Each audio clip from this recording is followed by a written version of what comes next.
கோயிலுக்கு போகும்போது அங்க நமக்கு கொடுக்கிற மாலை பிரசாதம் இதெல்லாம் என்ன பண்றது அப்படிங்கிற ஒரு கேள்வி இருக்கு. பூ மாலையா இருக்குது அப்படின்னா அதை உங்க வீட்டுக்கு கொண்டு போற வரைக்கும் அது வாடாம நல்லா இருக்கும். கார்ல தான் போறீங்க அப்படின்னா அதை எடுத்துட்டு போய் உங்க வீட்டினுடைய நிலைவாசல்ல நீங்க மாட்டி வைக்கலாம். அதே மாதிரி எலுமிச்சம்பழ மாலை கொடுத்தாங்கன்னா சில பேர் கேட்குறீங்க அதை ஜூஸ் போட்டு குடிக்கலாமா இல்லைன்னா அதை ஊறுகாய் போட்டு சாப்பிடலாமா அப்படின்னு. அதெல்லாம் பண்ண வேண்டாம். நீங்க அதை கொண்டு போய் உங்க வீட்டு வாசல்ல மாட்டலாம். பூஜை அறையில நிலக்கதவு இருக்கு அப்படின்னா அங்க நீங்க மாட்டலாம். காஞ்சதுக்கு அப்புறம் அதை எடுத்து பூஜை அறையினுடைய குப்பைகள்ல அதை நம்ம சேர்த்துடலாம். இப்போ பிரசாதம் கொடுக்குறாங்க. பிரசாதம்னா சாப்பிட்ற பிரசாதம், ஒரு சக்கரை பொங்கல், புளி சாதம் நிறைய கொடுத்துட்டாங்க. கொஞ்சமா இருந்தா ஒரு 4-5 பேர் நம்ம சாப்பிடுவோம். ஏதோ ஒரு மண்டகப்படி பண்றோம், ஒரு 2 கிலோ 3 கிலோன்னு கொடுத்துட்டாங்க. என்ன பண்றது? அதை அங்க இருக்கிற அனைவருக்கும் பகிர்ந்து கொடுக்கலாம்.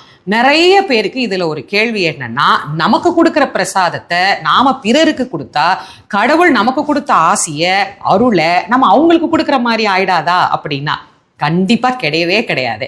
இறைவன் நமக்கு கொடுக்கிறத நாம பிறருக்கு கொடுக்கும் போதுதான் இறைவன் ரொம்ப சந்தோஷப்படுவார். இவன் மட்டும் இதை வச்சுக்கணும்னு நினைக்காம எல்லாருக்கும் கொடுக்கணும்னு நினைக்கிறானே, இவனுக்கு இன்னும் நிறைய கொடுப்போம் அப்படின்னு கடவுள் அள்ளி அள்ளி கொடுப்பார்.